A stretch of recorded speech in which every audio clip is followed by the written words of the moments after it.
সরকারের কয়েকজন উপদেষ্টা একটি বিশেষ দলের পক্ষে কাজ করছে বলে অভিযোগ করেছেন জামায়াতে ইসলামের নায়েবে আমির ডাক্তার সৈয়দ আব্দুল্লাহ মোহাম্মদ তাহের। তারা জনপ্রশাসনকে দলীয় সরকারে পরিণত করার চেষ্টা করছে বলে মন্তব্য করেন তিনি। রাজধানীর মৎস্য ভবনের সামনে পিআর পদ্ধতিকে জুলাই জাতীয় সনদের অন্তর্ভুক্ত করে গণভোটের দাবি সহ 5 দফা দাবিতে মানববন্ধনে এসব কথা বলেন তিনি।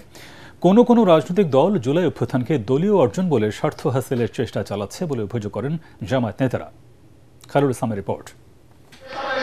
সংখ্যানুপাতিক পদ্ধতি বা পিআরকে জুলাই জাতীয় সনদের অন্তর্ভুক্ত করে গণভোটের আয়োজন সহ 5 দফা দাবিতে একই সময়ে রাজধানীর 9টি পয়েন্টে মানববন্ধন করে বাংলাদেশ জামায়াত ইসলামী ঢাকা মহানগর উত্তর ও দক্ষিণ। মানববন্ধন কর্মসূচিতে অংশ নিয়ে জামায়াতের নেতারা অন্তর্বর্তী সরকারের নিরপেক্ষতা নিয়ে প্রশ্ন তুলে বলেন তারা একটি নির্দিষ্ট দলের দিকে ঝুঁকে পড়ছে। নেতারা বলেন বাংলাদেশ যাতে আর ফ্যাসিবাদী ফিরে না আসে তার জন্য জুলাই সনদের আইনি ভিত্তি দিয়ে পিআর পদ্ধতিতে জাতীয় নির্বাচনের ব্যবস্থা করতে হবে। বাংলাদেশ জামায়াত ইসলামীর কেন্দ্রীয় ঘোষিত কর্মসূচিতে প্রধান অতিথির বক্তব্যে জামায়াতের নায়েবে আমির ডাক্তার সৈয়দ আব্দুল্লাহ মোহাম্মদ তাহের বলেন কোনো একটি দলের পরামর্শে প্রশাসনকে আবারও দলীয়করণ করা হচ্ছে। পুলিশ আপনাকে কোঅপারেট করে কিনা, সিভিল অ্যাডমিনিস্ট্রেশন কোঅপারেট করে কিনা, ওরা নিউট্রাল কিনা, আপনার লোকেরা ঠিকমতো বুঝতে আছে কিনা, এটা তো আগে টেস্ট হয়ে গেলে ভালো। যেটা দুর্বলতা এটা জাতীয় নির্বাচনে আমরা রিপেয়ার করে নেব।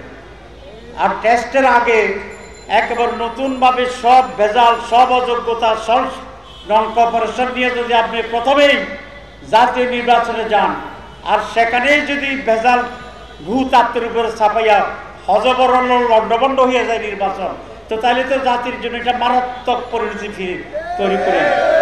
ডক্টর তাহের বলেন যারা জুলাই আন্দোলনকে প্রশ্নবিদ্ধ করে শহীদদের প্রতি বিশ্বাসঘাতকতা করছে তাদের পরিণতি ফ্যাসিস্ট শেখ হাসিনার চেয়েও খারাপ হবে। এদিকে 5 দফা দাবিতে মতিঝিলে মানববন্ধন করে ইসলামী আন্দোলনের নেতারা। দাবি আদায় না হলে কঠোর কর্মসূচি দেওয়ার ঘোষণা দেয় দলটির শীর্ষ নেতারা।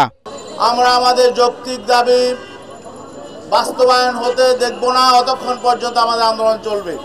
বিশেষ করে আমরা যেটা চাচ্ছি মৌলিকভাবে জুলাই সনদের আলোকে জাতীয় নির্বাচন হতে হবে।